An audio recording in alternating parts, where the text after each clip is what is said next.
नमस्ते UPSC podcast channel में आपका स्वागत है। आज नितिन सिंघानिया की Indian art and culture series में हम चैप्टर 18 यानी भारत के मेले और त्योहारों पर चर्चा करेंगे। अब देखिए, ये कहना तो एक क्लीशे जैसा लगता है कि भारत त्योहारों का देश है, पर आज हम इस क्लीशे से थोड़ा आगे बढ़कर ये समझने की कोशिश करेंगे कि ये त्योहार असल में है क्या। मतलब ये सिर्फ छुट्टियां हैं या रीति रिवाज हैं या फिर हमारी पहचान के अलग अलग धागों को एक साथ बुनने का एक तरीका। ये बहुत अच्छा पॉइंट उठाया आपने, क्योंकि त्योहार सिर्फ कैलेंडर पर लिखी तारीखें नहीं हैं। ये हमारी कह सकते हैं सामूहिक चेतना यानी कलेक्टिव कॉन्शियसनेस का एक आईना है।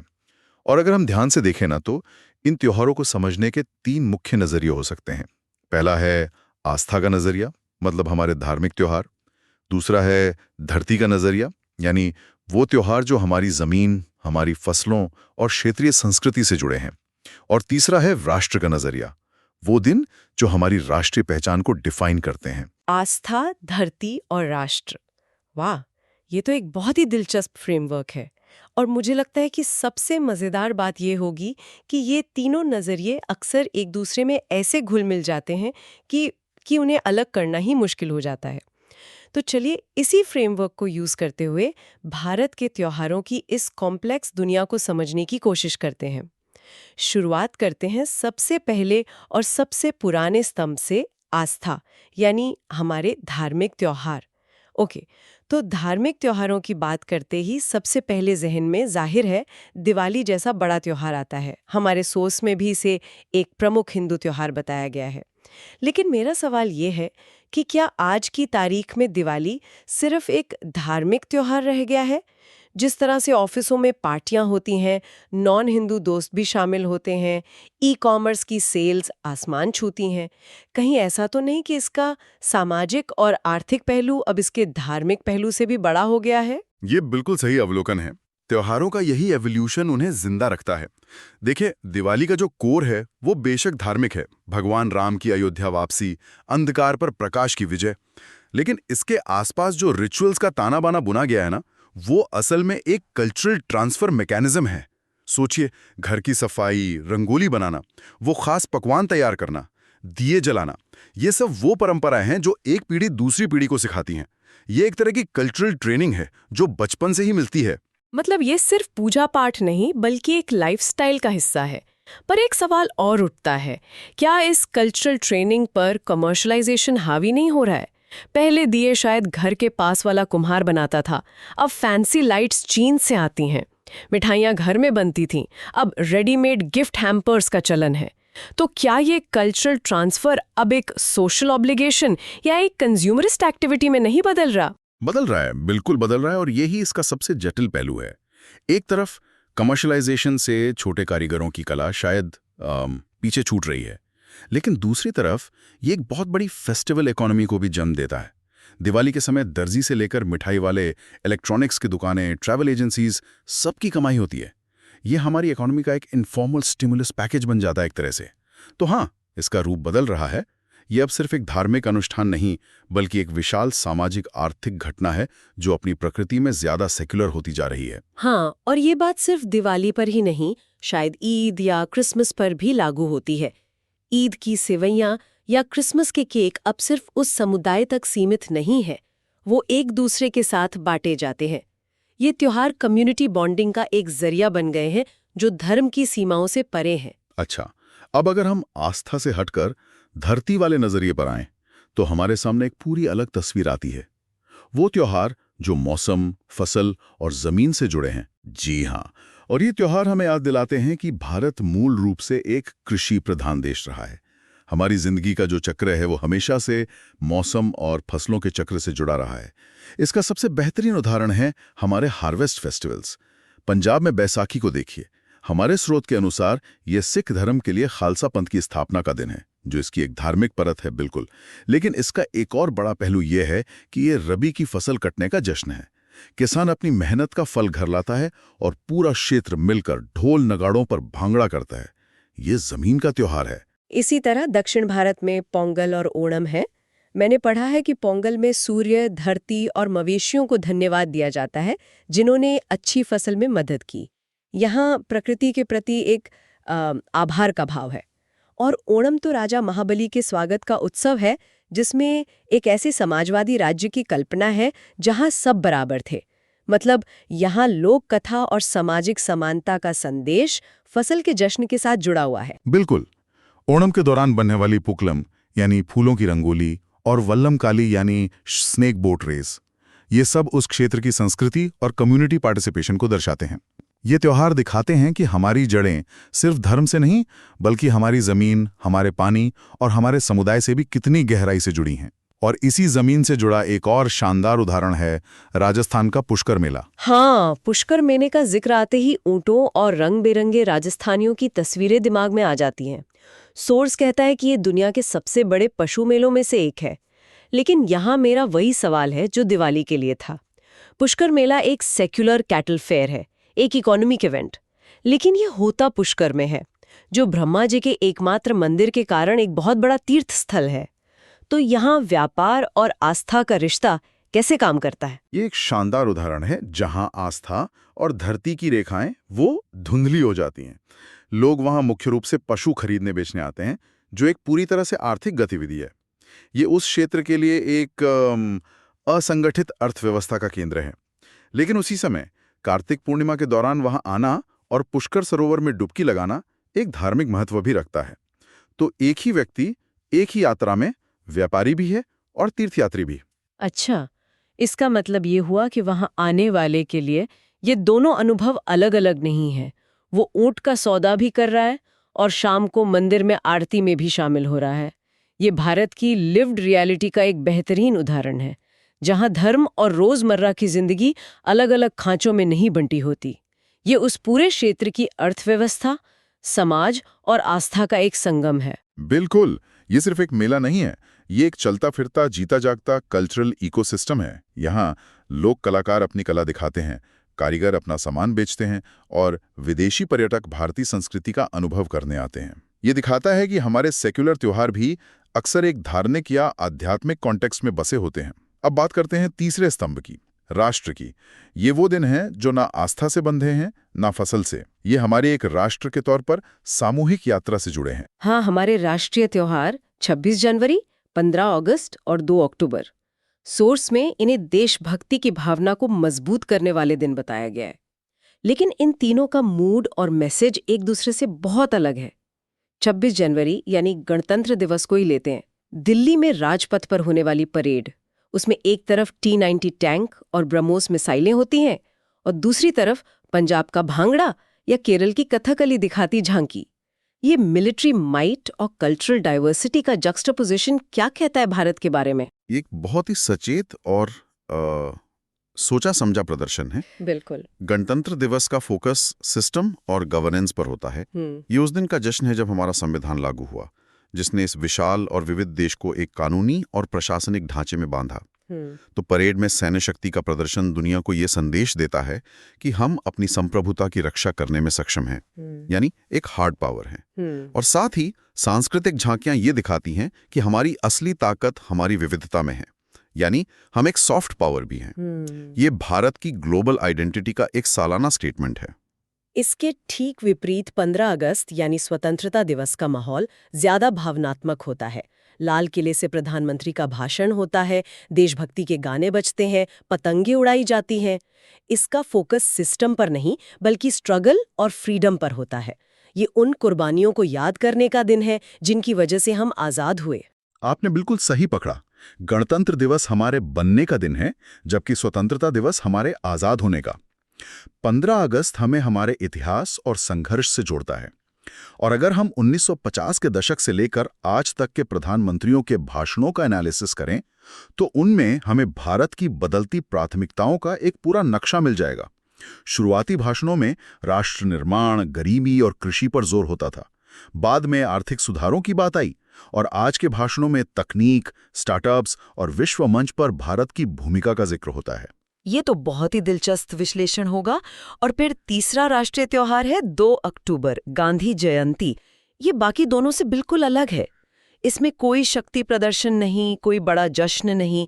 ये बहुत शांत, प्रार्थना और आत्मचिंतन का दिन है। राजघाट पर श्रद्धांजलि दी जाती है। ये दिन क्या दर्शाता है? अगर 26 जनवरी हमारे राष्ट्र का ढांचा दिखाता है और 15 अगस्त उसकी आत्मा का संघर्ष, तो 2 अक्टूबर हमारे राष्ट्र की अंतरात्मा या मॉरल कॉम्पस की बात करता है। ये दिन हमें याद दिलाता है कि आज़ादी किन सिद्धांतों पर जीती गई थी, सत्य और अहिंसा। इसमें कोई दिखावा नहीं है, ये एक इंट्रोस्पेक्टिव दिन है। ये हमें याद दिलाता है कि एक राष्ट्र के रूप में हमारे आदर्श क्या होने चाहिए। तो एक तरह से ये तीनों राष्ट्रीय त्योहार मिलकर हमारे राष्ट्र की कहानी के 3 अध्याय बताते हैं। हमारा आदर्श गांधी जयंती, हमारा संघर्ष स्वतंत्रता दिवस और हमारा विधान गणतंत्र दिवस। वाह, आस्था, धरती और राष्ट्र, और इन तीनों के भीतर भी इतनी परतें। तो हमने आज समझा कि भारत का कैलेंडर सिर्फ तारीखों का संग्रह नहीं है, ये 3 अलग-अलग धागों से बुना गया एक जटिल कपड़ा है।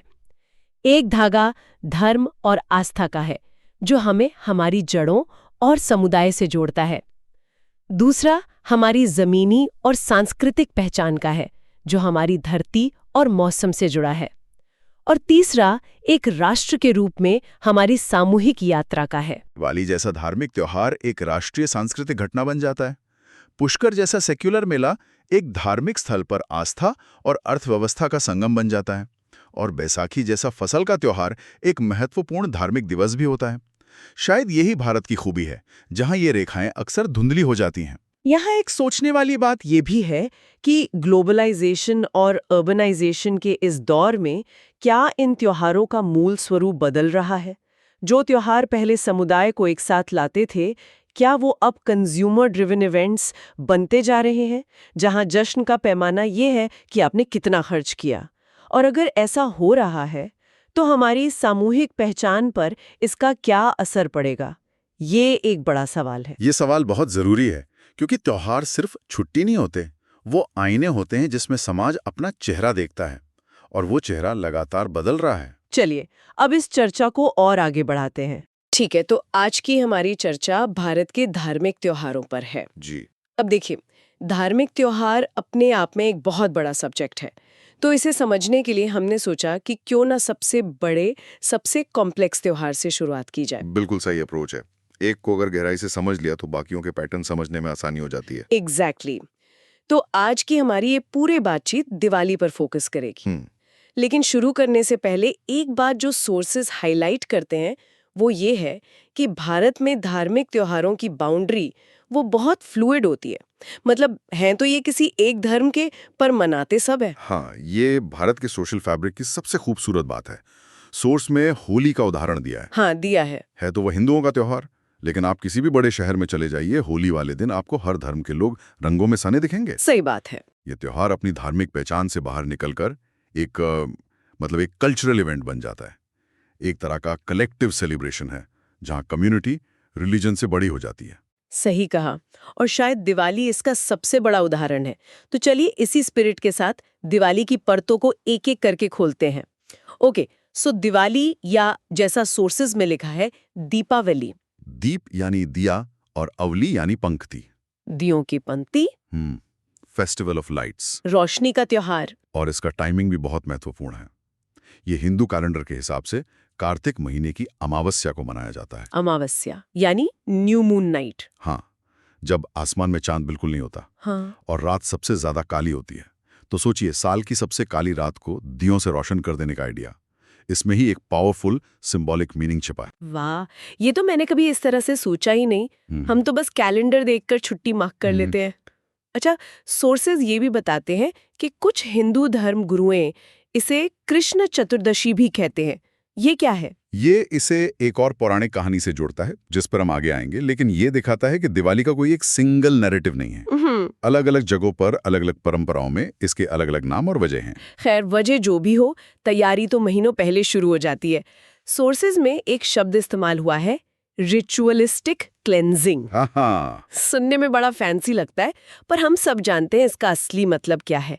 दिवाली की सफाई। बिल्कुल, ये एक नेशनल इवेंट है। ऐसा लगता है जैसे पूरे देश ने मिलकर एक साथ अपने घर चमकाने का ठेका ले लिया है। सही में। लेकिन ये सिर्फ धूल मिट्टी साफ करना नहीं है, इसके पीछे गहरा विश्वास है। अच्छा? आप पुरानी टूटी फूटी गैर जरूरी चीजों को घर से बाहर निकालते हैं ताकि नई और पॉजिटिव एनर्जी के लिए जगह बन सके। ये एक तरह का फिजिकल और मेटाफिजिकल डिटॉक्स है। बिल्कुल सही। और ये सिर्फ घरों तक सीमित नहीं है, दुकानों में, दफ्तरों में, हर जगह यही माहौल होता है। और फिर नए कपड़े, तोहफे, मिठाइयाँ, दिवाली आते आते तो पूरी इकोनॉमी को एक जबरदस्त बूस्ट मिल जाता है। ओह एब्सोल्युटली, ये सिर्फ एक धार्मिक त्योहार नहीं, एक बहुत बड़ी सोशल और इकोनॉमिक एक्टिविटी भी है। लोगों को जोड़ता है ये त्योहार। बिल्कुल, आप उन रिश्तेदारों से भी मिलते हैं जिनसे शायद साल भर बात ना हुई हो। ये रिश्तों को रिन्यू करने का भी एक मौका है। अच्छा, अब आते हैं कहानियों पर। ज्यादातर लोगों के लिए दिवाली मतलब एक दिन का त्योहार, पर सोर्सेज बताते हैं कि ये एक दिन का इवेंट नहीं है। नहीं, इससे एक दिन पहले नरक चतुर्दशी होती है, जिसे हम छोटी दिवाली कहते हैं। हाँ, और ये दिन भगवान कृष्ण और राक्षस नरकासुर की कहानी से जुड़ा है। नरकासुर एक बहुत शक्तिशाली राजा था जिसने कहानी के अनुसार 16,000 लड़कियों को बंदी बना रखा था। 16,000? जी, भगवान कृष्ण ने उसका वध करके उन सभी को आजाद कराया। तो नरक चतुर्दशी का दिन बुराई पर अच्छाई की जीत का प्रतीक है। तो ये मुख्य दिवाली के लिए एक तरह से स्टेज सेट करता है। एग्जैक्टली। मतलब जश्न एक दिन पहले शुरू हो जाता है। ये तो बड़ी जीत से पहले एक वार्म अप विक्ट्री जैसा हुआ। बिल्कुल। और फिर आता है मुख्य दिन दिवाली। अब यहाँ सोर्सेस दो मुख्य वजह बताते हैं इस दिन के पवित्र होने की।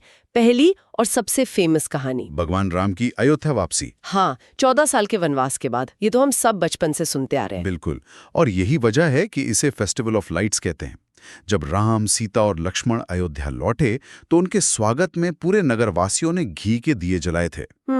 वो अमावस्या की काली रात दियों की रोशनी से पूर्णिमा की रात जैसी जगमगा उठी थी। वाह! तो ये कहानी सिर्फ एक राजा की वापसी की नहीं है, ये अंधेरे पर प्रकाश की जीत का सबसे बड़ा मेटाफोर है। किस तरह का अंधेरा? मतलब सिर्फ रात का अंधेरा? नहीं, हर तरह का अंधेरा। सिर्फ रात का भौतिक अंधेरा नहीं, बल्कि अज्ञान का अंधेरा, अन्याय का अंधेरा, निराशा का अंधेरा। अच्छा। राम का लौटना राम राज्य की वापसी का प्रतीक है, यानी एक ऐसे शासन की वापसी जहां न्याय, सत्य और धर्म का बोलबाला हो।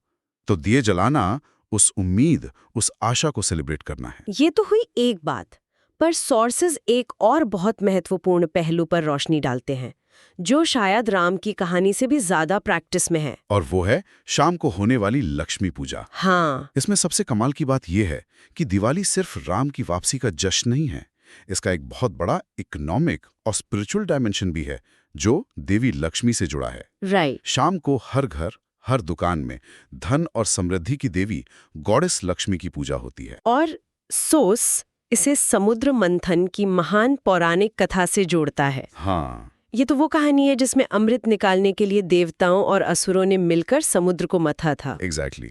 और जब समुद्र का मंथन हो रहा था तो उसमें से 14 रत्न निकले थे। हलाहल विष भी निकला था जिसे शिव ने पी लिया, और अमृत भी निकला। इन्हीं रत्नों में से एक थी देवी लक्ष्मी, जो हाथ में कमल लिए समुद्र से प्रकट हुई थी। अच्छा। उन्हें देखते ही सबने समझ लिया कि ये साक्षात समृद्धि और सौभाग्य की देवी है। तो दिवाली पर उनकी पूजा करना, उनके उसी प्राकट्य को सेलिब्रेट करना है। हाँ, उन्हें हार्बिंजर ऑफ वेल्थ यानी धन संपत्ति लाने वाली देवी माना जाता है। इसीलिए भारत में खासकर बिजनेस कम्युनिटीज और व्यापारियों के लिए दिवाली से बड़ा कोई दिन नहीं होता। हाँ, ये उनके लिए न्यू ईयर जैसा है। बिल्कुल, वो अपने पुराने बही खाते बंद करके नए शुरू करते हैं। इस पूजा को चौपड़ पूजा भी कहते हैं। वो देवी लक्ष्मी से प्रार्थना करते हैं कि आने वाला साल उनके व्यापार के लिए समृद्धि लाए। तो एक ही त्योहार के दो बिल्कुल अलग-अलग कोर आइडियाज हो गए।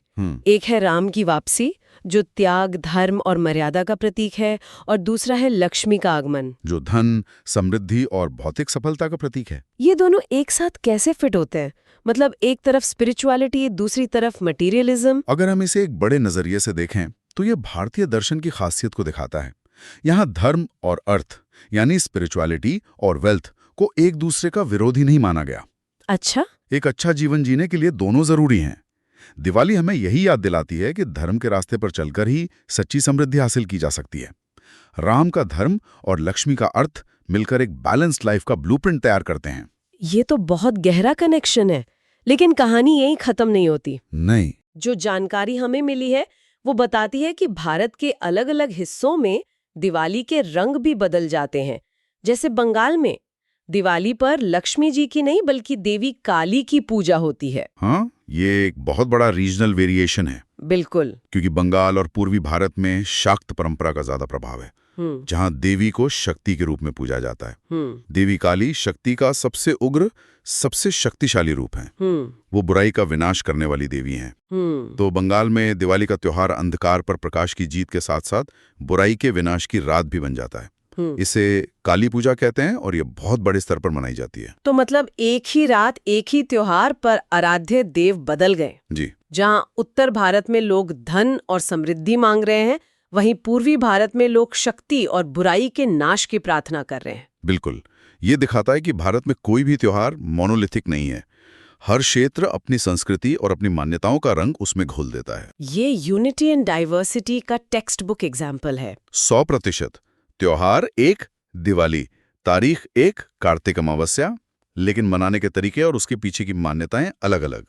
तो इसका मतलब ये है कि दिवाली सिर्फ राम की वापसी, लक्ष्मी के आगमन या काली पूजा तक ही सीमित नहीं है। इसमें और भी परतें हैं। बहुत पढ़ते हैं। सोर्सेज में कृष्ण के उपदेश का भी जिक्र है। हाँ, एक मान्यता ये भी है कि इसी दिन भगवान कृष्ण ने कुरुक्षेत्र के युद्ध के मैदान में अर्जुन को कर्म योग का उपदेश दिया था, जो भगवत गीता का सार है। कर्मण्येवाधिकारस्ते मा फलेषु कदाचन। बिल्कुल, यानी फल की चिंता किए बिना अपना कर्म करते रहो। तो सोचिए, अब इस त्योहार में एक फिलोसॉफिकल डेप्थ भी जुड़ गई। ये सिर्फ पूजा पाठ और जश्न का दिन नहीं, बल्कि आत्मचिंतन और अपने कर्तव्यों को याद करने का दिन भी है। वाह, राम की मर्यादा, लक्ष्मी की समृद्धि, काली की शक्ति और अब कृष्ण का ज्ञान, एक ही त्योहार में कितना कुछ समाया हुआ है। और बात यही खत्म नहीं होती। और भी है। हाँ, जो सबसे चौंकाने वाली बात सोर्सेज बताते हैं वो ये है कि इस दिन का महत्व सिर्फ हिंदू धर्म में नहीं है। अच्छा। और यही इस त्योहार को ट्रूली इंडियन बनाता है। जैन दर्शन के अनुसार कार्तिक महीने की अमावस्या का दिन ही वो दिन है जब 24वें और अंतिम तीर्थंकर भगवान महावीर ने निर्वाण प्राप्त किया था। निर्वाण यानी उन्हें मोक्ष मिला था। जी, तो जैन समुदाय के लिए ये दिन शोक का नहीं, बल्कि महावीर के अल्टीमेट लिबरेशन को सेलिब्रेट करने का दिन है। तो वो भी दिए जलाते हैं? वो भी दिए जलाते हैं, लेकिन उनके दिए महावीर के ज्ञान के प्रकाश के प्रतीक होते हैं, जिसने दुनिया के अज्ञान के अंधेरे को दूर किया। तो इसका मतलब ये हुआ कि दिवाली सिर्फ एक हिंदू त्योहार नहीं, बल्कि एक तरह का प्राचीन भारतीय आध्यात्मिक चौराहा है, जहां अलग अलग धर्मों और दर्शनों की राहें आकर मिलती हैं। क्या बात कही है, आध्यात्मिक चौराहा। बिल्कुल। अब आप पूरी पिक्चर को एक साथ देखें। एक ही कैलेंडर डेट पर क्या क्या हो रहा है। एक राजा 14 साल बाद अपने घर लौट रहा है, जो धर्म की स्थापना का प्रतीक है। राइट। समुद्र मंथन से समृद्धि की देवी प्रकट हो रही हैं। एक देवता राक्षस का वध करके हजारों को आजादी दिला रहे हैं। शक्ति देवी बुराई का संहार कर रही हैं। एक गुरु अपने शिष्य को कर्म का ज्ञान दे रहा है और एक तीर्थंकर को परम ज्ञान यानी मोक्ष की प्राप्ति हो रही है। ये तो कमाल है। एक ही दिन इतिहास, पौराणिकता, दर्शन और आध्यात्म की इतनी सारी परतें एक साथ मौजूद है। ऐसा लगता है जैसे ये एक त्योहार न होकर कई त्योहारों का एक गुलदस्ता है। सही शब्द इस्तेमाल किया आपने, गुलदस्ता। और इसमें हर फूल की अपनी अलग खुशबू और अपनी अलग पहचान है। कोई कहानी दूसरी को खारिज नहीं करती। राम की कहानी लक्ष्मी की कहानी को गलत नहीं कहती। और जैन मान्यता इन दोनों से अलग होते हुए भी उसी दिन कोएग्जिस्ट रहती है। ये दिखाता है कि कैसे हमारी परंपराओं में अलग अलग विचारों और विश्वासों को एक साथ बुनने की अद्भुत क्षमता रही है। बिल्कुल। वाकई एक ही त्योहार के इतने सारे पहलू, ये हमें सिर्फ एक त्योहार के बारे में नहीं, बल्कि भारत की पूरी संस्कृति के डीएनए के बारे में बताता है।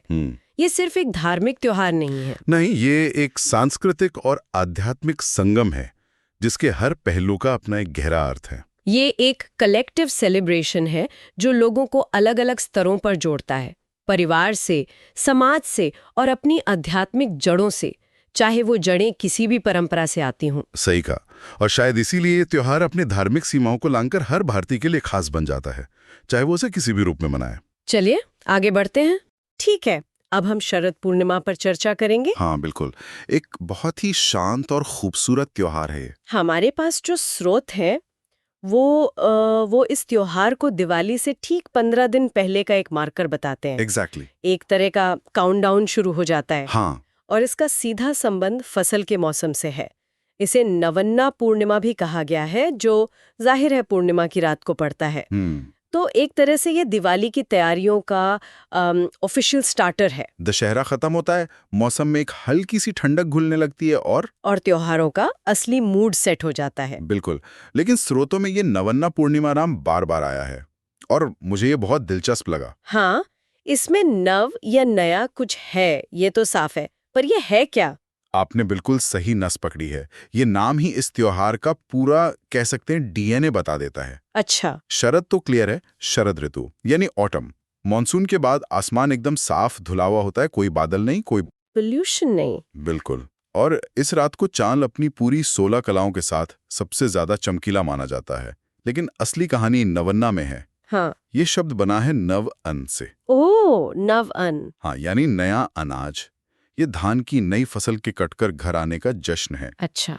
ये किसानों के लिए, पूरी एग्रीकल्चरल कम्युनिटी के लिए एक तरह का थैंक्स गिविंग है। Right right. महीनों की मेहनत के बाद जब फसल घर आती है तो ये उस समृद्धि का, उस मेहनत के फल का उत्सव है। तो ये सिर्फ एक धार्मिक त्योहार नहीं, ये प्रकृति, किसानी और अध्यात्म का एक खूबसूरत संगम है। स्रोतों में एक चीज ने मेरा ध्यान सबसे ज्यादा खींचा। क्या? वो है कोजागिरी की रस्म। हम सब ने बचपन में छत पर खीर या दूध रखने की बात सुनी है, लेकिन जब स्रोत इसके नाम के अर्थ में जाते हैं, कोजाग्रती, तो इसका मतलब पूरी तरह बदल जाता है। हाँ बिल्कुल। ये सिर्फ एक मीठा खाने की परंपरा से कहीं ज्यादा गहरा लगता है। बहुत ज्यादा गहरा। कोजागिरी असल में कह जागृति का अपभ्रंश है। अच्छा। एक संस्कृत प्रश्न जिसका मतलब है कौन जाग रहा है। कौन जाग रहा है? हाँ, पौराणिक कथाएं बताती हैं कि इस रात को धन और समृद्धि की देवी लक्ष्मी पृथ्वी पर भ्रमण करने निकलती हैं और वो देखती हैं कि कौन जाग रहा है। अब यहाँ जागने का मतलब सिर्फ आंखें खुली रखना नहीं है। नहीं, इसका सिंबॉलिक मतलब होगा कुछ। एग्जैक्टली। इसका सिंबॉलिक मतलब है कौन अपने कर्मों के प्रति सजग है, कौन अपने स्पिरिचुअल वेलबींग के लिए जागरूक है। और जो भी उन्हें इस तरह जागता हुआ मिलता है, माँ लक्ष्मी उसे धन धान्य और संपन्नता का आशीर्वाद देती हैं। अरे वाह! तो ये एक तरह की आध्यात्मिक अवेयरनेस का प्रतीक है। ये तो कमाल है। मतलब ये रात में जागने का एक स्पिरिचुअल इंसेंटिव है। बिल्कुल। हम आज की दुनिया में भी तो रात रात भर जागते हैं, फोन पे स्क्रॉल करते हुए, बिंज वॉच करते हुए। हाँ, सही बात है। हम फिजिकली तो जागे हुए हैं, लेकिन शायद मेंटली और स्पिरिचुअली सो रहे। और ये त्योहार हमें याद दिला रहा है कि जागने का असली मतलब क्या है। बहुत अच्छी बात कही आपने। मुझे तो ये कल्पना ही बहुत खूबसूरत लग रही है। पूरा परिवार छत पर दरी बिछाकर बैठा है, हल्की हल्की ठंड है, शहरों के शोर से दूर, आसमान में पूरा चांद चमक रहा है और सब केसर वाला दूध पी रहे हैं। हाँ, ये किसी भी OTT सब्सक्रिप्शन से बेहतर एक्सपीरियंस होगा। एक तरह का फोर्स्ड डिजिटल डिटॉक्स। बिल्कुल। और मुझे एक बात याद आती है, मेरी दादी जब छत पर खीर रखती थी तो उसे एक महीन जाली वाले कपड़े से ढक देती थी। हाँ हाँ, करते हैं ऐसा। मैं पूछता था कि ऐसा क्यों, तो वो कहती थी चांद की रोशनी छनकर आनी चाहिए, पर कोई कीड़ा मकोड़ा नहीं। हाँ, प्रैक्टिकल भी थी। उस वक्त ये एक मामूली सी सावधानी लगती थी, पर अब समझ आता है कि हमारी परंपराओं में साइंस और फेथ कैसे घुले मिले हैं। वो जो केसर वाला दूध है, वो सिर्फ एक मीठा पेय नहीं है, उसके पीछे गहरा आयुर्वेदिक लॉजिक है। अच्छा, ये वाला एंगल स्रोतों में भी था और मैं इसी पर आने वाली थी। इसमें आयुर्वेद का क्या कनेक्शन है? आयुर्वेद में शरद ऋतु को पित्त प्रकोप का काल माना जाता है। पित्त प्रकोप। इसका मतलब है कि मॉनसून की नमी और गर्मी के बाद शरीर में एसिड और हीट बढ़ जाती है, जिससे स्किन प्रॉब्लम्स, एसिडिटी, सब। ये सब। बिल्कुल। शरद पूर्णिमा की रात चांद पृथ्वी के सबसे करीब होता है और माना जाता है कि इसकी किरणों में शीतल यानी कूलिंग प्रॉपर्टीज होती हैं। ओके। जब दूध या चावल से बनी खीर, जिसमें पहले से ही कूलिंग इफेक्ट होता है, को रात भर इस चांदनी में रखा जाता है, तो वो इन औषधीय गुणों को अब्सॉर्ब कर लेती है। अच्छा। ये बढ़े हुए पित्त को स्वाभाविक रूप से शांत करने का सबसे उत्तम उपाय है। और केसर, केसर तो गर्म होता है, राइट? एग्जैक्टली, यही तो जीनियस है हमारी परंपराओं का। बताइए। चांद की किरणें और दूध शरीर को ठंडक दे रहे हैं, लेकिन मौसम भी तो बदल रहा है, हल्की सर्दी शुरू हो रही है। हाँ, ये भी है। ऐसे में सर्दी जुकाम का खतरा बढ़ जाता है। केसर की तासीर गर्म होती है, वो शरीर को अंदर से मजबूती और गर्मी देता है। तो एक ही कटोरी में आपको कूलिंग भी मिल रही है और वार्मथ भी। बिल्कुल। ये बदलते मौसम के लिए शरीर को तैयार करने का एक परफेक्ट बैलेंस्ड डाइट है। ट्रेडिशन, हेल्थ और स्पिरिचुअलिटी का इससे बेहतर कॉम्बिनेशन क्या होगा? तो इन सब बातों का सार क्या निकलता है? एक तरफ ये हार्वेस्ट फेस्टिवल है जो किसानों के लिए जरूरी है, हाँ, दूसरी तरफ देवी लक्ष्मी की पूजा है जो धन और समृद्धि का प्रतीक है, राइट, और फिर सेहत का आयुर्वेदिक एंगल भी है। ये तो अपने आप में एक संपूर्ण त्योहार है। बिल्कुल। लेकिन स्रोतों में एक और कनेक्शन बताया गया है जो थोड़ा हटके है, देवी दुर्गा का। हाँ, ये कनेक्शन कैसे बनता है? जहाँ लक्ष्मी जी का संबंध समृद्धि और सौम्यता से है, वहीं दुर्गा जी का शक्ति और संहार से। इसमें सबसे दिलचस्प बात यह है कि ये भारत की कल्चरल डाइवर्सिटी और फ्लेक्सिबिलिटी को दिखाता है। कैसे? जहां ज्यादातर जगहों पर जैसे महाराष्ट्र, गुजरात, पश्चिम बंगाल में ये त्योहार फसल और लक्ष्मी जी से जुड़ा है, वहीं भारत के कुछ पूर्वी हिस्सों में जहां दुर्गा पूजा का बहुत ज्यादा महत्व है, इसे देवी दुर्गा के सम्मान से जोड़ दिया जाता है। अच्छा। आप सोचिए, नवरात्रि और दुर्गा पूजा का वो 10 दिन का भव्य उत्सव कुछ ही दिन पहले खत्म हुआ होता है। हाँ, वो माहौल, वो भक्ति की एनर्जी अभी भी हवा में ताजा होती है। हाँ, ये तो है। दुर्गा पूजा के बाद एक खालीपन सा महसूस होता है। तो ये पूर्णिमा उस फेस्टिव स्पिरिट को एक्सटेंड करने का एक तरीका हो सकता है। बिल्कुल। स्रोत में छबीना नाम की एक रस्म का जिक्र है। छबीना? हाँ, इसमें मशाल की रोशनी में देवी दुर्गा की मूर्ति को मंदिर के चारों ओर एक पालकी में घुमाया जाता है। ये एक प्रोसेशन, एक जुलूस जैसा होता है। Oh wow! ये एक तरह से दुर्गा पूजा के समापन का ही एक एक्सटेंडेड सेलिब्रेशन है, जहां भक्त अपनी देवी को इस शानदार पूजा के लिए धन्यवाद देते हैं और उनसे विदा लेते हैं। ये वाकई दिलचस्प है। तो इसका मतलब ये हुआ कि त्योहार का जो मूल स्वरूप है, यानी पूर्णिमा का चांद और फसल का उत्सव, वो एक कैनवस की तरह है, बिल्कुल सही शब्द। जिस पर अलग-अलग समुदाय अपनी सबसे प्रमुख भक्ति का रंग भर देते हैं। हाँ, एक तरफ घर की छत पर परिवार के साथ एक शांत पर्सनल सी रस्म हो रही है, और दूसरी तरफ एक मंदिर के प्रांगण में मशालों और ढोल नगाड़ों के साथ एक भव्य पब्लिक जुलूस निकल रहा है। एग्जैक्टली। छबीना, ये शब्द ही सुनने में कितना पावरफुल लग रहा है। हाँ, छबीना एक बहुत ही जीवंत और देखने लायक अनुभव होता होगा। आप कल्पना कीजिए, पूर्णिमा की रात है, चांद अपनी पूरी रोशनी बिखेर रहा है, मंदिर का प्रांगण हजारों भक्तों से भरा है, और मशालों की पीली नारंगी रोशनी में देवी की यात्रा निकल रही है। घंटी और शंख की आवाज गूंज रही होगी। कमाल का दृश्य होगा। ये सिर्फ एक धार्मिक जुलूस नहीं, बल्कि कम्युनिटी को, पूरे गांव या शहर को एक साथ लाने का एक जरिया है। आज सब मिलकर इस उत्सव का हिस्सा बनते हैं। बिल्कुल। ये दिखाता है कि एक ही त्योहार को अलग अलग समुदाय अपनी सबसे पूज्य देवी या देवता के सम्मान में कैसे ढाल लेते हैं। मूल भावना वही रहती है, उत्सव, आभार और दिव्यता का अनुभव। सही बात है। तो अगर हम पूरी तस्वीर को देखें तो शरद पूर्णिमा सिर्फ एक दिन का त्योहार नहीं है, ये असल में एक ट्रांजिशन का उत्सव है। ट्रांजिशन, हाँ। मॉनसून से सर्दियों की तरफ एक इकोलॉजिकल ट्रांजिशन, खेतों की मेहनत से घर में अनाज जाने तक का इकोनॉमिक ट्रांजिशन, और शरीर में पित्त की अधिकता से संतुलन की तरफ एक फिजिकल ट्रांजिशन। मैं तो कहूंगा कि ये एक कॉस्मिक रीसेट बटन की तरह है। Cosmic reset button. वाह! प्रकृति मॉनसून के बाद खुद को साफ करती है, आसमान क्लियर हो जाता है, किसान अपनी मेहनत का फल पाकर आर्थिक रूप से रीसेट होता है, और इंसान चांद की ऊर्जा से अपनी सेहत को संतुलित करके रीसेट होता है। ये एक ही रात में प्रकृति, शरीर और आत्मा के सामंजस्य यानी हार्मनी का उत्सव है। और ये आभार का उत्सव भी है। सबसे बढ़कर किसान फसल के लिए प्रकृति का आभारी है, आम इंसान अच्छी सेहत और समृद्धि के लिए ईश्वर का आभारी है। ये एक रात है रुककर, आसमान की तरफ देखकर और अपने पास जो कुछ भी है उसके लिए धन्यवाद कहने की। चाहे वो लक्ष्मी जी से मिली समृद्धि हो, दुर्गा माँ से मिली शक्ति हो, या बस चांद की रोशनी में अमृत वाली खीर खाने की खुशी हो। बिल्कुल। और ये सब एक ही धागे में पिरोया हुआ है, आभार का धागा। ये त्योहार हमें उस साइकिल की याद दिलाता है जिसमें हम सब बंधे हैं। प्रकृति हमें देती है, हम उसे सम्मान देते हैं, और ये चक्र चलता रहता है। काफी कुछ है इस एक पूर्णिमा में, फसल से लेकर सेहत तक और लक्ष्मी जी से लेकर दुर्गा माँ तक। चलिए आगे बढ़ते हैं। ठीक है, अब हम होली पर चर्चा करेंगे। इसे रंगों का त्योहार कहा जाता है और ये पूरे देश में बड़े जोश और उमंग के साथ मनाया जाता है। बिल्कुल। ये त्योहार भारत की संस्कृति को कहीं ना कहीं डिफाइन करता है। बिल्कुल। और दिलचस्प बात यह है कि इसे अलग अलग धर्मों और समुदायों के लोग भी मनाते हैं। हाँ। ये सिर्फ एक धार्मिक त्योहार नहीं है, बल्कि कल्चरल फिनोमिनन है। सोर्सेज बताते हैं कि ये फाल्गुन महीने में मनाया जाता है, जो फरवरी के अंत और मार्च की शुरुआत में पड़ता है। हाँ, और ये सर्दियों के अंत और वसंत की शुरुआत का भी प्रतीक है। मतलब मौसम बदल रहा है, सब कुछ नया नया सा लगता है। बिल्कुल। मुझे याद है स्कूल में कैसे हम सब होली की छुट्टियों का इंतजार करते थे, क्योंकि इसका मतलब था कि अब सर्दियां खत्म और परीक्षाएं नजदीक। बिल्कुल।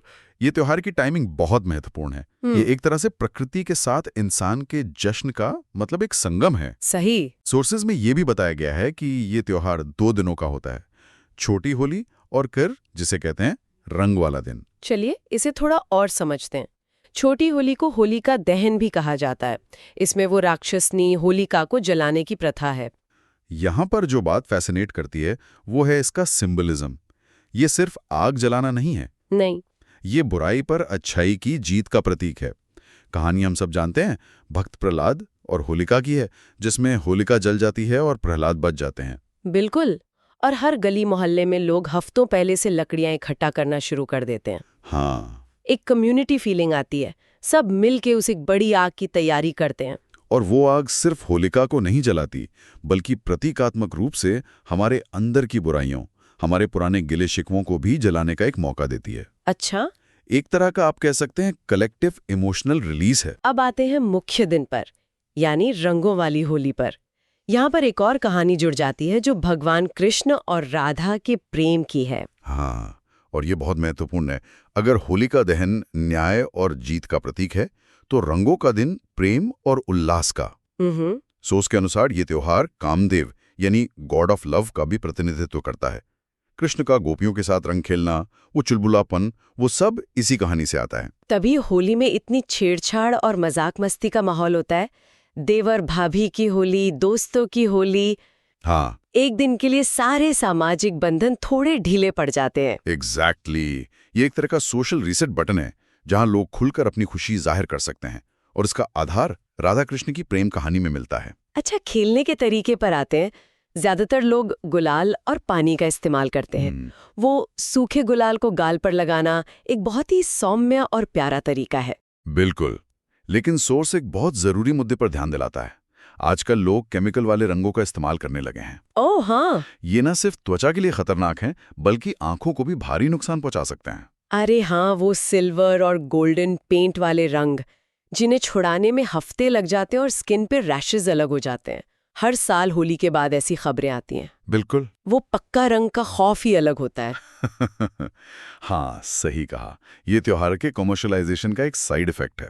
जहां पहले प्राकृतिक चीजों से, मतलब फूलों से, हल्दी से रंग बनते थे, अब सस्ते और हानिकारक केमिकल्स ने उनकी जगह ले ली हैं। और इससे त्योहार का मजा किरकिरा हो जाता है और हेल्थ रिस्क्स भी बढ़ जाते हैं। बिल्कुल। यहाँ पर बात और भी दिलचस्प हो जाती है। सोर्स बताता है कि देश के अलग अलग हिस्सों में होली के अलग अलग वर्जन हैं, जैसे वृंदावन और मथुरा की लठमार होली। हाँ, ये बहुत अनोखा है।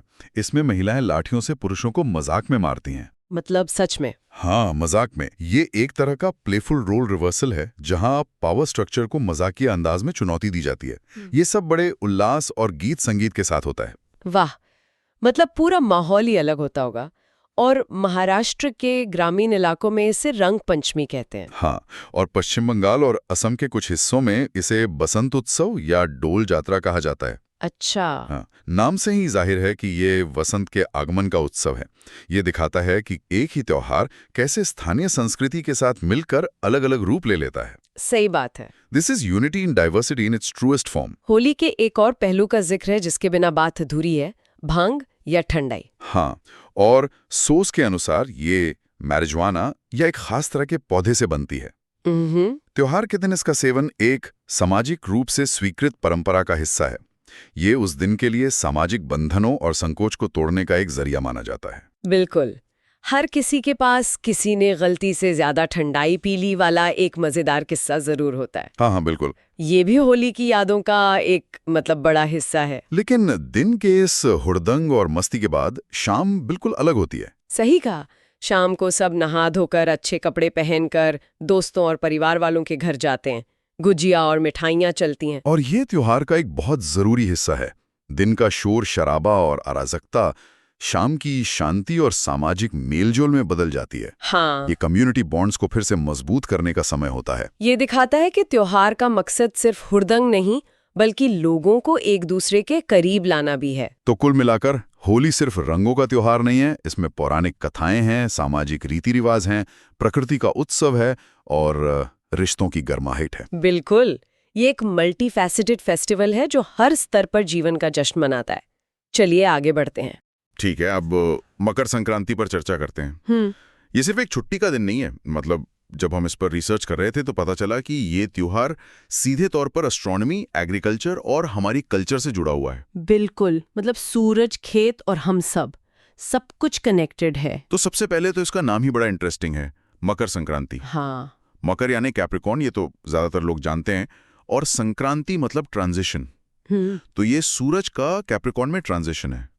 इसका असल में क्या मतलब है? देखिए, इसका सीधा सीधा मतलब है सूर्य का उत्तरी गोलार्ध यानी नॉर्दर्न हेमिस्फीयर की ओर बढ़ना। अच्छा।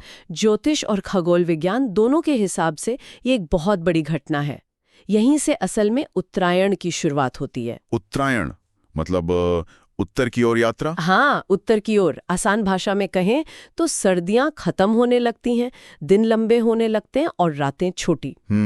आज हमारे पास कैलेंडर है, फोन में एप्स हैं, तो हमें ये सब बहुत नॉर्मल लगता है। सही बात है। लेकिन पुराने जमाने में आप सोचिए, ये प्रकृति का एक बहुत बड़ा सिग्नल था, एक तरह की कॉस्मिक घोषणा थी कि अब अच्छे दिन आने वाले हैं, रोशनी बढ़ने वाली है। और यहाँ पर एक बहुत ही इंटरेस्टिंग बात है। हमारे एक सोर्स में लिखा है कि सूर्य देव को सभी ग्रहों का राजा माना जाता है। ये तो सुनने में किसी एपिक मूवी जैसा लगता है। बिल्कुल, और ये सिर्फ कोई पौराणिक कथा नहीं है, इसके पीछे गहरा साइंटिफिक रिस्पेक्ट भी छिपा है। साइंटिफिक रिस्पेक्ट कैसे? आप सोचिए, सूरज ही तो लाइफ का सोर्स है, एनर्जी का सोर्स है। हमारी पूरी एग्रीकल्चर, हमारा पूरा एग्जिस्टेंस सूरज पर ही तो डिपेंडेंट है। सही है। तो उन्हें राजा का दर्जा देना एक तरह से प्रकृति के प्रति आभार व्यक्त करना है।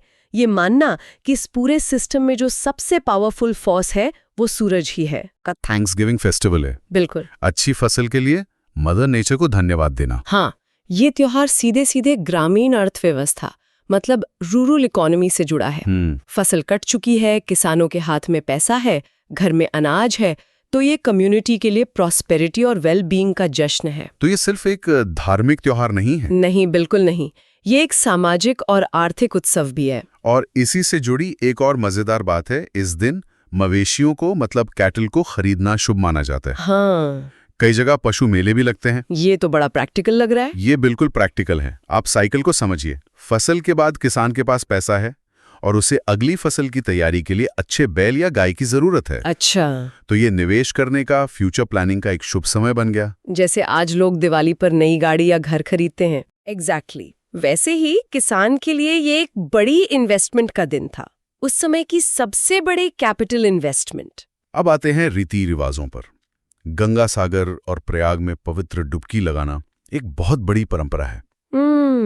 और व्हाट्स फैसिनेटिंग हियर इज कि पानी, खासकर नदियों को शुद्धिकरण का प्रतीक माना जाता है, प्यूरिफिकेशन का। हाँ, और जब सूर्य अपनी दिशा बदल रहा हो, एक नए फेज की शुरुआत हो रही हो, तो उस समय पवित्र नदी में स्नान करना एक सिंबॉलिक रीबर्थ जैसा है। सिंबॉलिक रीबर्थ मतलब पुरानी चीजों को, पुरानी नेगेटिविटी को पीछे छोड़कर एक नई सकारात्मक शुरुआत करना। बिल्कुल, एक तरह का स्पिरिचुअल रीसेट बटन है ये। और अब सबसे मजेदार हिस्से पर आते हैं, जिसके लिए बच्चे और सच कहूं तो बड़े भी साल भर इंतजार करते हैं, पतंगबाजी। हाँ, पूरे देश में ये त्योहार एक काइट फ्लाइंग फेस्टिवल के तौर पर भी मनाया जाता है। हाँ, और इसके पीछे भी कई थ्योरीज हैं। कुछ लोग मानते हैं कि ये सूरज को धन्यवाद कहने का एक तरीका है, अपनी खुशी उस तक पहुंचाने का। ये तो बहुत खूबसूरत आइडिया है। और कुछ का मानना है, जो ज्यादा प्रैक्टिकल है, कि सुबह सुबह पतंग उड़ाने के बहाने लोग सूरज की पहली किरणों के संपर्क में आते हैं, जो सर्दियों के बाद सेहत के लिए अच्छी होती हैं, विटामिन डी। बिल्कुल, सेहत का सेहत और मजे का मजा। और जो भी हो, ये एक जबरदस्त कम्युनिटी एक्टिविटी है। ओह बिल्कुल। छतों पर पूरा परिवार इकट्ठा होता है, पड़ोसियों से पेच लड़ाए जाते हैं। वो कई पोचे का शोर, माहौल ही अलग होता है ना। बिल्कुल। ये फेस्टिवल दिखाता है कि कैसे एक एस्ट्रोनॉमिकल इवेंट को कल्चर इतने अलग अलग और खूबसूरत तरीकों से सेलिब्रेट करती है। सही बात है। कहीं पूजा पाठ से, कहीं मेले लगाकर, तो कहीं आसमान को पतंगों से रंगकर। So what does this all mean? मतलब इसका सार क्या है? मकर संक्रांति कोई एक त्योहार नहीं है। नहीं, ये एक पैकेज डील है। हाँ, इसमें एस्ट्रोनॉमी है, एग्रीकल्चर का साइकिल है, धर्म और आस्था है, और ढेर सारा मजा और कम्युनिटी बॉन्डिंग भी है। If we connect this to the bigger picture, तो ये त्योहार हमें याद दिलाता है कि हमारे पूर्वज प्रकृति के चक्र से कितने गहरे जुड़े हुए थे। सूरज की चाल से लेकर फसल के कटने तक हर चीज आपस में जुड़ी हुई थी, और उसी जुड़ाव का जश्न मनाया जाता था। ये एक कनेक्शन था जो शायद आज हम खोते जा रहे हैं। हाँ, ये हमें बताता है कि हमारी परंपराएं सिर्फ रीति रिवाज नहीं है, उनके पीछे गहरा अर्थ है, एक विज्ञान है। और जीवन जीने का एक तरीका है। बिल्कुल, एक तरीका जो प्रकृति के साथ तालमेल बिठाकर चलता था। चलिए आगे बढ़ते हैं। ठीक है, अब हम जन्माष्टमी पर चर्चा करेंगे। बिल्कुल। एक ऐसा त्योहार जो शायद भारत के हर कोने में किसी न किसी रूप में मनाया जाता है। और यही बात सबसे दिलचस्प है ना? हम सब जानते हैं कि जन्माष्टमी भगवान कृष्ण का जन्मोत्सव है, लेकिन आज की हमारी चर्चा का मकसद ये समझना है कि एक ही त्योहार जो एक देवता के जन्मदिन पर आधारित है, वो भारत के अलग अलग कोनों में इतने अलग अलग रूप कैसे ले लेता है। सही बात है। कहीं पर ये गहरी डूबी हुई भक्ति है, तो कहीं ये कम्युनिटी स्पिरिट का एक हाई एनर्जी खेल है, और कहीं एक बहुत बड़ी तीर्थ यात्रा। और ये विविधता मुझे लगता है हमें भारतीय संस्कृति के बारे में बहुत कुछ बताती है। और इसकी शुरुआत तो त्योहार की तारीख से ही हो जाती है। हमारे सोर्सेज बताते हैं कि ये श्रावण या भाद्रपद महीने में आता है, पर इसकी कोई फिक्स्ड ग्रेगोरियन डेट नहीं है। हाँ, ये चंद्र कैलेंडर मतलब लूना कैलेंडर के हिसाब से तय होता है, जो अपने आप में एक बहुत अहम बात है। बिल्कुल, ये सिर्फ कैलेंडर की एक तारीख नहीं है, ये प्रकृति के एक चक्र से जुड़ा हुआ है। ये हमें याद दिलाता है कि ये त्योहार इंडस्ट्रियल क्लॉक टाइम से नहीं, बल्कि एक ऐसे समय से जुड़े हैं जब इंसान का जीवन चांद और मौसम के हिसाब से चलता था। एग्जैक्टली।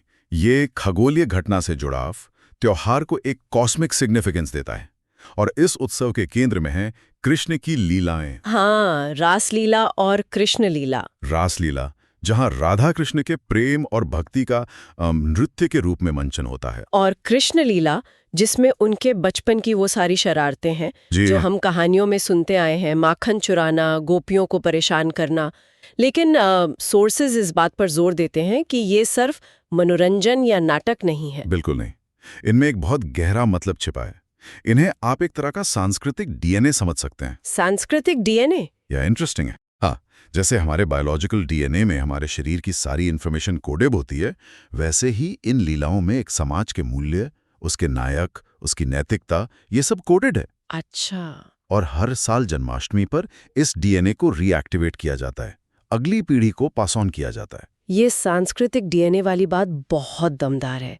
मतलब ये सिर्फ कहानी सुनाना नहीं है, ये कम्युनिटी को ये याद दिलाना है कि हम कौन हैं। हाँ, ये बताना है कि हमारे आदर्शों में शरारत भी है, प्रेम भी है, और अन्याय के खिलाफ खड़े होने की हिम्मत भी। वो जो माखन चुराने की लीला है, वो सिर्फ एक बच्चे की चोरी नहीं है। नहीं, बिल्कुल नहीं। वो सत्ता और संसाधनों के गलत बंटवारे पर एक चंचल लेकिन तीखा सवाल भी है। एग्जैक्टली। और जब मोहल्ले के बच्चे कृष्ण राधा बनकर घूमते हैं, तो वो अनजाने में इसी सांस्कृतिक डीएनए का हिस्सा बन रहे होते हैं।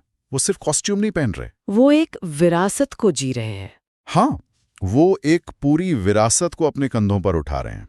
ये स्टोरी टेलिंग का सबसे इमर्सिव और पावरफुल रूप है।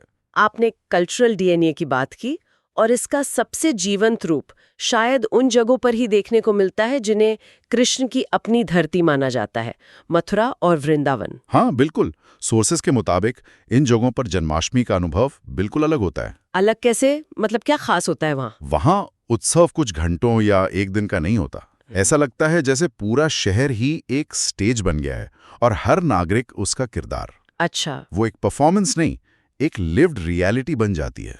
सोर्स में इसका बहुत अच्छा वर्णन है कि मथुरा वृंदावन में जन्माष्टमी सिर्फ मंदिरों तक सीमित नहीं रहती। हर घर, हर गली उत्सव का हिस्सा बन जाती है। मंदिरों में घंटियों और शंख की आवाज, गलियों में कीर्तन मंडलियों के भजन, हवा में एक अजीब सी पैल्पेबल एनर्जी होती है। बिल्कुल वैसा ही जैसे किसी के घर में शादी हो और पूरा मोहल्ला शरीक होता है। यहाँ पूरा शहर ही कृष्ण का घर बन जाता है। और खास तौर पर आधी रात का क्षण, जब कृष्ण का जन्म होता है, उस वक्त मंदिरों में जो अभिषेक समारोह होता है वो देखने लायक होता है। हाँ, दूध, दही, घी, शहद से भगवान की मूर्ति को स्नान कराया जाता है। उस एक पल के लिए सोर्स के अनुसार वहां मौजूद हजारों लोगों की आस्था और ऊर्जा एक जगह केंद्रित हो जाती है। तो वो सिर्फ एक धार्मिक अनुष्ठान नहीं है, नहीं, वो एक कलेक्टिव इमोशनल पीक होता है। ये इमर्सिव एक्सपीरियंस वाली बात सही है। मतलब आप बाहर से जाके कोई तमाशा नहीं देख रहे हैं, आप उस भीड़, उस आवाज, उस भक्ति का हिस्सा बन जाते हैं। आप खुद उस लीला के एक पात्र बन जाते हैं। हाँ, ये मथुरा वृंदावन की खासियत है। लेकिन फिर सोर्स हमें एक बिल्कुल अलग जगह ले जाता है, द्वारका। हाँ, गुजरात में द्वारका, कृष्ण की कर्मभूमि, उनका राज्य। अगर मथुरा वृंदावन में बालकृष्ण की चंचलता और प्रेम का उत्सव है, तो द्वारका में राजा कृष्ण यानी द्वारकाधीश की महिमा का उत्सव है। यहाँ का माहौल थोड़ा अलग है। किस तरह से अलग है? देखिए, यहाँ भक्ति में एक तरह की भव्यता और राजसी ठाट-बाट है। द्वारकाधीश मंदिर, जिसे जगत मंदिर भी कहते हैं, वो मेन अट्रैक्शन है। और ये 4 धामों में से एक भी है ना? बिल्कुल। इसीलिए जन्माष्टमी पर यहाँ आना एक बहुत बड़ी तीर्थ यात्रा माना जाता है। यहाँ का उत्सव कृष्ण की दिव्यता और उनके राजा स्वरूप पर केंद्रित होता है। तो मतलब मथुरा में एक पर्सनल भावनात्मक जुड़ाव है, जैसे अपने घर के बच्चे का जन्मदिन मना रहे हो। हाँ, कह सकते हैं। और द्वारका में एक राजा के प्रति श्रद्धा और सम्मान का भाव है। बिल्कुल। और ये स्पिरिचुअल टूरिज्म का एक बहुत बड़ा केंद्र है। लोग यहाँ सिर्फ आस्था के लिए नहीं आते। अच्छा। वो एक ऐतिहासिक और सांस्कृतिक अनुभव के लिए भी आते हैं। वो उस जगह को महसूस करना चाहते हैं जहाँ कृष्ण ने अपना राज्य चलाया। तो ये तीर्थ यात्रा एक तरह से इतिहास, मिथक और आस्था को जोड़ने वाला एक पुल बन जाती है। सही कहा। और अब बात करते हैं एक ऐसे उत्सव की जो भक्ति और तीर्थ यात्रा से निकलकर सीधे सीधे एक कम्पेटिटिव स्पोर्ट के मैदान में पहुंच जाता है। हाँ, बिल्कुल। महाराष्ट्र की दही हांडी। हाँ, हमारे सोर्सेज में इसका जिक्र बहुत विस्तार से है और ये सच में कमाल है। ये जन्माष्टमी का सबसे एनर्जेटिक और डायनामिक रूप है। यहाँ कृष्ण की शरारत और उनके टीम वर्क वाले गुण को सेलिब्रेट किया जाता है। सोर्सेस के मुताबिक हर मोहल्ले या गोविंदा पथक पैसे इकट्ठा करते हैं। एक मिट्टी की मटकी में दही, मक्खन और पैसे भरकर उसे जमीन से कई फीट ऊपर लटकाया जाता है। कभी कभी तो 40-50 फीट ऊपर तक। और फिर शुरू होता है असली खेल, ह्यूमन पिरामिड बनाने का। हाँ, युवा लड़के जिन्हें गोविंदा कहा जाता है, एक दूसरे के कंधों पर चढ़कर एक पिरामिड बनाते हैं ताकि सबसे ऊपर वाला लड़का उस हांडी तक पहुंचकर उसे फोड़ सके। और ये सिर्फ एक रीति रिवाज नहीं है, ये टीम वर्क, स्ट्रैटेजी और प्योर फिजिकल स्ट्रेंथ का जबरदस्त प्रदर्शन है। सोचिए, एक मजबूत पिरामिड बनाने के लिए कितना कोऑर्डिनेशन चाहिए। और बैलेंस और एक दूसरे पर अटूट विश्वास। बिल्कुल। जो सबसे नीचे खड़े हैं वो नींव हैं, उन्हें पूरे पिरामिड का वजन सहना होता है। बीच वाले संतुलन बनाते हैं और सबसे ऊपर वाले को फुर्ती दिखानी होती है। कमाल है। और सोर्स में ये भी लिखा है कि ये टीम वर्क सिर्फ पिरामिड बनाने तक ही सीमित नहीं है। गोविंदा टोलियों के बीच एक दूसरे के प्रति सम्मान भी होता है, भले ही कंपटीशन कितना भी तगड़ा क्यों ना हो। तो ये एक तरह से कम्युनिटी बिल्डिंग एक्सरसाइज है। हाँ, जो सिखाती है कि एक बड़े लक्ष्य को हासिल करने के लिए सबको मिलकर काम करना पड़ता है। एक भी कड़ी कमजोर हुई तो सब नीचे। लेकिन सोर्स एक और बहुत अहम पहलू पर रोशनी डालता है जिसने इस परंपरा का पूरा खेल ही बदल दिया है। पैसा। हाँ, इनाम। मटकी तोड़ने वाली टीम के लिए अब एक बड़ा नकद इनाम रखा जाता है। कहीं कहीं तो ये इनाम लाखों में होता है। हाँ, और इसी इनाम ने इसे एक धार्मिक परंपरा से ज्यादा एक प्रोफेशनल कॉम्पिटिटिव स्पोर्ट बना दिया। मतलब अब ये शौकिया काम नहीं रहा। बिल्कुल नहीं। मुंबई और ठाणे जैसे शहरों में गोविंदा टोलियों के बीच जबरदस्त कंपटीशन होता है। वो महीनों तक प्रैक्टिस करते हैं, अपनी टेक्निक सुधारते हैं, जिम में ट्रेनिंग करते हैं। तो इन सब बातों से हम क्या समझें? इसका मतलब है कि त्योहार में एक मॉडर्न कमर्शियल एंगल जुड़ गया है ना? बिल्कुल। एक तरफ इसने दही हांडी को और भी रोमांचक और पॉपुलर बना दिया है। टीवी पर लाइव कवरेज होती है, स्पॉन्सर्स होते हैं। लेकिन दूसरी तरफ इसने कुछ गंभीर सवाल भी खड़े किए हैं। व्यावसायीकरण का सवाल कि क्या त्योहार का असली मतलब खो रहा है, और सेफ्टी का सवाल। हाँ, सबसे बड़ा सवाल सुरक्षा का। ह्यूमन पिरामिड बनाना बहुत खतरनाक हो सकता है। हर साल कई गोविंदा घायल होते हैं, कभी कभी तो मौतें भी हो जाती हैं। तो इस पर बहुत बहस होती है कि ट्रेडिशन और सेफ्टी के बीच संतुलन कैसे बनाया जाए। बिल्कुल। ये दिखाता है कि कैसे एक प्राचीन परंपरा आज के मॉडर्न चैलेंजेस का सामना कर रही है। तो हमने देखा कि जन्माष्टमी एक ऐसा त्योहार है जिसके कितने अलग अलग रंग हैं। एक तरफ मथुरा वृंदावन की गहरी आध्यात्मिक भक्ति है, जहाँ संगीत और लीलाओं में डूबकर लगता है मानो आप समय में पीछे चले गए हैं। हाँ, दूसरी तरफ द्वारका की भव्य तीर्थ यात्रा है, जहाँ देश भर से लोग आस्था के एक धागे में बंधकर खिंचे चले आते हैं। और फिर तीसरी तरफ है महाराष्ट्र की एड्रेनलिन से भरी दही हांडी, जो परंपरा, खेल और कम्युनिटी स्पिरिट का एक अनूठा संगम है। एक ही त्योहार, लेकिन उसके अनुभव कितने विविध हैं। और यही बात इस त्योहार को इतना समृद्ध बनाती है। ये भारत की यूनिटी एंड डाइवर्सिटी का एक टेक्स्ट बुक एग्जाम्पल है। सही बात है। मूल सार एक ही है, भगवान कृष्ण के जीवन का जश्न मनाना, लेकिन हर क्षेत्र उनके व्यक्तित्व के एक अलग पहलू को पकड़ता है और उसे अपने तरीके से मनाता है। जैसे वृंदावन उनके प्रेमी और चंचल रूप को, और द्वारका उनके राजा और दिव्य रूप को। वाओ, ये विविधता दिखाती है कि आस्था कितनी पर्सनल और कितनी अडैप्टेबल हो सकती है। ये एक ही कहानी को अलग अलग नजरियों से देखने जैसा है, और हर नजरिया अपने आप में पूरा और सच्चा है। चलिए आगे बढ़ते हैं। ठीक है, अब हम दशहरा पर चर्चा करेंगे। चलिए। एक ऐसा त्योहार जो मतलब भारत के हर कोने में किसी न किसी रूप में मनाया जाता है। हाँ, लेकिन जिसके मायने और मनाने के तरीके वो हर कुछ 100 किलोमीटर पर बदल जाते हैं। बिल्कुल। और इसका सबसे कॉमन नाम तो दशहरा है, पर इसे विजयदशमी भी कहा गया है। हाँ, नाम में ही इसका सार छिपा है ना? विजय की दशमी, यानी 10वें दिन मिली जीत। सही कहा। ये सिर्फ त्योहार का नाम नहीं है, ये एक हेडलाइन है, हाँ, एक बहुत बड़ी ड्रामेटिक कहानी का कंक्लूजन। एग्जैक्टली। ये कंक्लूजन है, और ये 10वां दिन ऐसे ही नहीं आता, ये एक लंबे प्रोसेस का कल्मिनेशन है। मतलब हमारे सोर्सेज बताते हैं कि उत्तर भारत में इसके ठीक पहले 9 दिनों का उपवास होता है, पूजा होती है, जिसे नवरात्रि कहते हैं। अच्छा, तो ये 9 दिनों की साधना, संयम और एक तरह के संघर्ष के बाद 10वें दिन मिलने वाली एक बड़ी जीत का प्रतीक है। ये कोई इंस्टेंट ग्रेटिफिकेशन वाली जीत नहीं है। ये एक अर्न्ड विक्ट्री है। हाँ, बिल्कुल। और शायद इसीलिए इसका एहसास ज्यादा गहरा होता है। ये वैसा ही है जैसे किसी बड़े एग्जाम के लिए 9 दिन तक रात दिन पढ़ाई की हो और 10वें दिन रिजल्ट आए और आप टॉप कर जाए। क्या बेहतरीन एनालॉग है। बिल्कुल। वो जो खुशी होती है वो सिर्फ उस एक पल की नहीं होती, वो 9 रातों की मेहनत की भी होती है। और यही भावना, यही अर्न्ड विक्ट्री वाली फीलिंग हमें उत्तर भारत के सेलिब्रेशंस में बहुत नाटकीय रूप में दिखती है। हाँ, वो सिर्फ जीत का जश्न नहीं मनाते, वो उस जीत की पूरी कहानी को, उस पूरे स्ट्रगल को हर साल रिलीव करते हैं। और वो रीलिविंग का तरीका भी कितना ग्रैंड और थिएट्रिकल है। उत्तर भारत में दशहरा का मतलब ही है एक एक्शन मूवी ब्लॉकबस्टर, पूरा बिल्डअप, ड्रामा और आखिर में स्पेशल इफेक्ट्स के साथ बड़ा एक्सप्लोजन। हाँ हाँ, बिल्कुल। मैं समझ गया, आप रावण दहन की बात कर रही ये हैं। जाहिर है। रावण, मेघनाद और कुंभकर्ण के विशाल पुतले जलाना, ये एक ऐसा विजुअल है जो उत्तर भारत की कलेक्टिव मेमोरी में बस चुका है। हाँ, वो ऊंचे ऊंचे पुतले, उनमें भरे पटाखे। और शाम होते ही पूरा मैदान लोगों से खचाखच भर जाता है। हवा में एक अजीब सा एंटिसिपेशन होता है। एक मिनट, सोर्स में लिखा है कि पुतले मेघनाद और कुंभकर्ण के भी होते हैं। मैंने इस पर कभी इतना ध्यान नहीं दिया। हाँ, मेरा फोकस तो हमेशा रावण पर ही रहता था। इसका क्या मतलब है? ये एक बहुत इंटरेस्टिंग डिटेल है। ये बहुत महत्वपूर्ण डिटेल है। ये दिखाता है कि ये सिर्फ एक व्यक्ति, एक मेन विलन पर जीत नहीं है। अच्छा, मेघनाद और कुंभकर्ण रावण के सपोर्ट सिस्टम थे, उसकी पावर स्ट्रक्चर का हिस्सा थे। राइट। तो उनके पुतलों को जलाना सिंबॉलिकली ये दिखाता है कि जीत सिर्फ एक बुरे राजा को हटाने में नहीं है, बल्कि बुराई के पूरे इकोसिस्टम को खत्म करने में है। एग्जैक्टली, उसके पूरे स्ट्रक्चरल सपोर्ट को खत्म करने में है।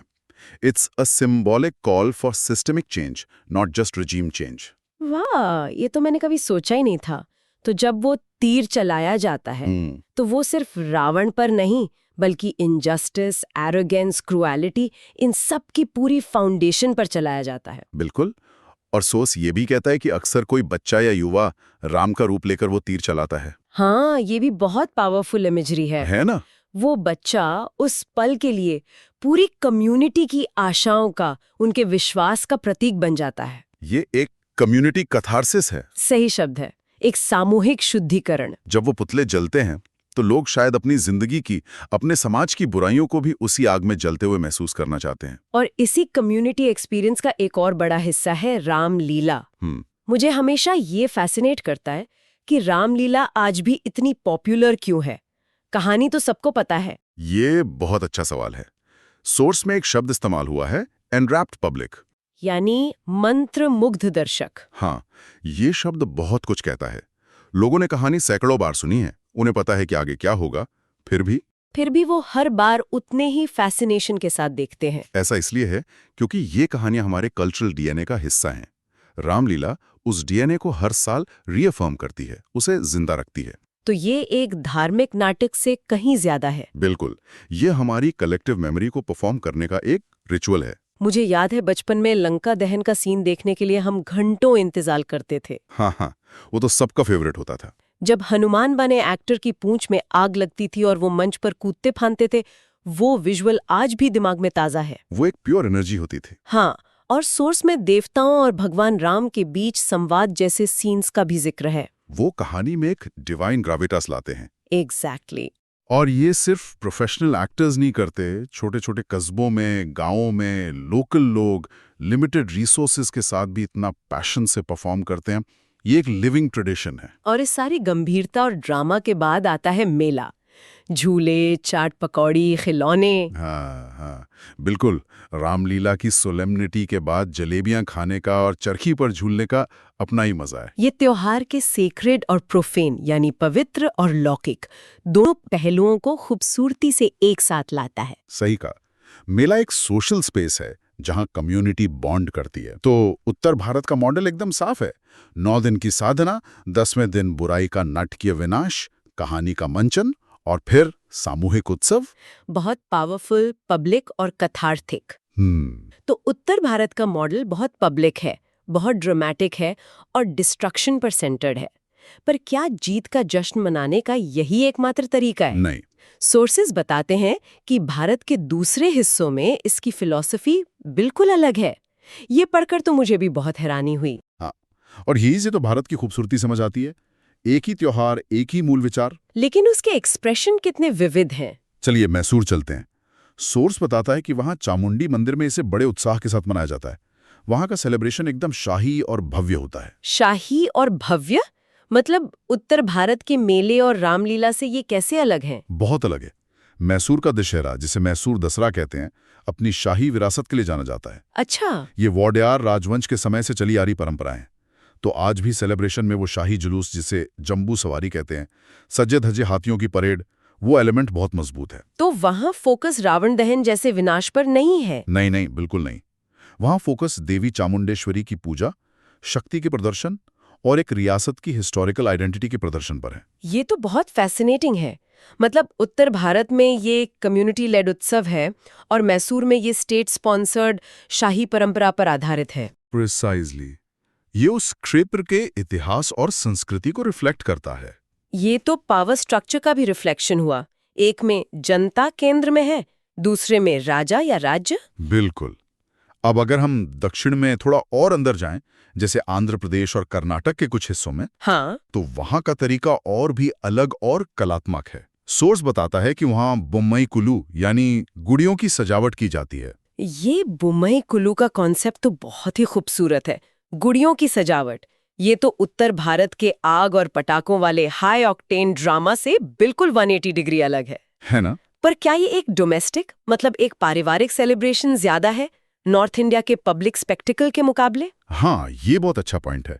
प्राइमरली बुम्मई कुल्लू या गुलू एक घरेलू परंपरा है, जिसे अक्सर घर की महिलाएं लीड करती हैं। अच्छा। इसमें सीढ़ियों जैसे प्लेटफॉर्म पर गुड़ियों को सजाया जाता है।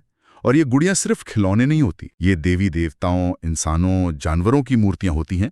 एक तरह से पूरे ब्रह्मांड का मिनिएचर रिप्रेजेंटेशन। ये जीवन का, सृष्टि का उत्सव है। बिल्कुल।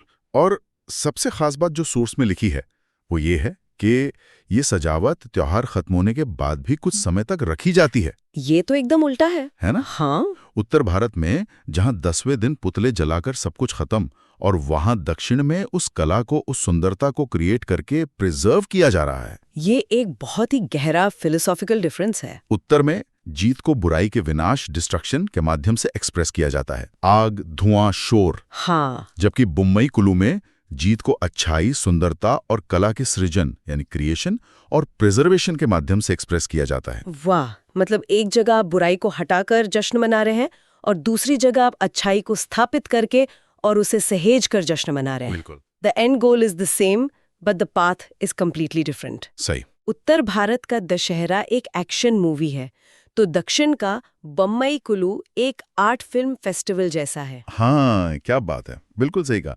जहाँ हर फ्रेम खूबसूरत और मीनिंगफुल है, ये उस क्षेत्र की कल्चरल सेंसिबिलिटीज को दिखाता है। तो एक तरफ आग और विनाश से जीत का इजहार, दूसरी तरफ कला और संरक्षण से। ये तो दो एक्सट्रीम हो गए। क्या कोई ऐसा भी जिक्र है जहां जश्न मनाने का तरीका इन दोनों से बिल्कुल अलग हो, शायद ज्यादा पार्टिसिपेटरी? बिल्कुल, और इसके लिए सोर्सेज हमें पहाड़ों की तरफ हिमाचल प्रदेश ले जाते हैं। अच्छा, कुल्लू दशहरा। हाँ, जो विश्व प्रसिद्ध है और उसका अंदाज इन दोनों से एकदम जुदा है। उसके बारे में मैंने सुनना तो है, वहां क्या होता है? सोर्स बताता है कि वहां गांव वाले भगवान रघुनाथ की पालकी लेकर निकलते हैं और दूसरे स्थानीय देवी देवताओं की पालकियां भी उसमें शामिल होती हैं। लेकिन जो सबसे अनोखी बात है वो है नाटी डांस। लोग 9 दिनों तक एक रिचुअलिस्टिक नाटी डांस करते हैं। नाटी हिमाचल का पारंपरिक लोक नृत्य है ना? हाँ। तो यहाँ त्योहार लोकल फोक आर्ट के साथ मर्ज हो जाता है। मतलब यहाँ दशहरा सिर्फ एक पौराणिक कहानी का उत्सव नहीं रह जाता। नहीं, वो स्थानीय संस्कृति और कम्युनिटी का उत्सव बन जाता है।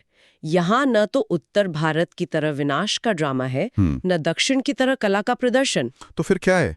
यहाँ लोग खुद डांस करके अपने शरीर की मूवमेंट से एक साथ एक लय में हिलकर उस खुशी को एक्सप्रेस कर रहे हैं। ये एक सस्टेन्ड सेलिब्रेशन है 9 दिनों तक। हाँ, मतलब यहाँ सेलिब्रेशन कोई री-एनैक्टमेंट या डिस्प्ले नहीं है। यहाँ community itself is the celebration. Beautifully put. वो किसी कहानी को देख नहीं रहे हैं, वो अपनी खुशी को जी रहे हैं। ये पार्टिसिपेशन का एक बिल्कुल अलग ही लेवल है। और ये दिखाता है कि त्योहार कैसे एक कम्युनिटी को एक साथ लाता है और उनकी कलेक्टिव आइडेंटिटी को मजबूत करता है। ये उसका एक बेहतरीन उदाहरण है। तो अगर हम इन सबको एक साथ देखें तो एक ही त्योहार दशहरा के 3 बिल्कुल अलग अलग चेहरे दिखते हैं। उत्तर में रामलीला और रावण दहन, जो बुराई के नाटकीय विनाश, ड्रामेटिक डिस्ट्रक्शन का प्रतीक है। सही। दक्षिण में बम्बई कुल्लू और मैसूर की भव्यता, जो अच्छाई के कलात्मक सृजन और संरक्षण, एस्थेटिक क्रिएशन का प्रतीक है। और हिमाचल के पहाड़ों में लोक नृत्य का उत्सव, जो सामूहिक भागीदारी और आनंद, पार्टिसिपेटरी जॉय का इजहार है। अगर हम इसे बिगर पिक्चर में देखें तो मूल भावना एक ही है, बुराई पर अच्छाई की जीत। द कॉ थीम इज कांस्टेंट, लेकिन उसे एक्सप्रेस करने का तरीका हर क्षेत्र की अपनी संस्कृति, अपनी परंपरा, अपनी कला और यहाँ तक कि अपनी ज्योग्राफी के हिसाब से बदल जाता है। तो ये सोर्सेज हमें सिर्फ ये नहीं बताते कि दशहरा कैसे मनाया जाता है, नहीं, ये दिखाते हैं कि भारत की कल्चरल साइकी जीत को प्रोसेस कैसे करती है। मतलब ये त्योहार एक ही है, पर ये हमारे समाज के 3 अलग-अलग फिलोसॉफिकल आइनों की तरह काम करता है। बिल्कुल। क्या जीत का मतलब दुश्मन का संपूर्ण विनाश है, जैसा उत्तर भारत की नाटकीयता में दिखता है? या जीत का मतलब सुंदरता, व्यवस्था और कला का निर्माण है, जैसा दक्षिण की कला में झलकता है? या फिर जीत एक सतत सामूहिक आनंद की अवस्था है, जैसा पहाड़ों के लोक नृत्य में है? ये सवाल हर समाज खुद से पूछता है। और दशहरा के ये अलग-अलग रूप उस सवाल के अलग-अलग जवाब हैं। बिल्कुल। तो अगली बार जब हम अपने मोहल्ले में दशहरा मनाते देखें तो ये चर्चा हमें एक नया लेंस देगी। हम सिर्फ एक त्योहार नहीं, बल्कि एक कहानी को एक्सप्रेस करने का एक खास रीजनल तरीका देख रहे होंगे। और खुद से पूछ सकते हैं कि हम विनाश का जश्न मना रहे हैं, निर्माण का या सहभागिता का? ये तो सच में यूनिटी इन डाइवर्सिटी से कहीं गहरी बात है। यही भारत की सांस्कृतिक समृद्धि है। चलिए आगे बढ़ते हैं।